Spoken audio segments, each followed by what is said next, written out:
Hi hello नमस्कार. माझं नाव आहे श्लोक आणि जसं की तुम्हाला माहिती आहे की मी एक बिझनेस स्टार्ट केला आहे. तर आज आहे day 10 of building a business together.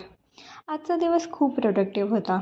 आज मी माझे काही प्रोडक्ट्स रिलिस्ट केले आणि त्याच्या लिस्टिंगमध्ये मॉडेल पिक्चर्स पण ॲड केले. मला वाटतं की कस्टमरला प्रोडक्ट कसं दिसेल हे व्हिज्युअलाइज करायला मॉडेल फोटोज खूप हेल्प करतात. म्हणून मी माझ्या दोन्ही अकाउंटवर हे अपडेट केलं. आज अजून एक इम्पॉर्टंट गोष्ट समजली. मी जे रिटर्न समजत होती ते ॲक्च्युली कस्टमर रिटर्न नव्हते. चेक केल्यानंतर कळालं की ते RTO ready to origin parcel होते. म्हणजेच पार्सल कस्टमरपर्यंत पोचलंच नव्हतं आणि डायरेक्ट मला परत आलं. स्मॉल बिझनेसमध्ये ह्या अशा गोष्टी रोज नवीन शिकायला मिळतात. काही कधी प्रॉब्लेम्स दिसतात, पण त्यातून पण बद्दल नवीन नॉलेज मिळतं. आता मला या इश्यूवरती लक्ष द्यायचं आहे आणि डिलिव्हरीज अजून बेटर कशा होतील ते बघायचं आहे. दररोज काही ना काही नवीन शिकायला मिळतं आहे.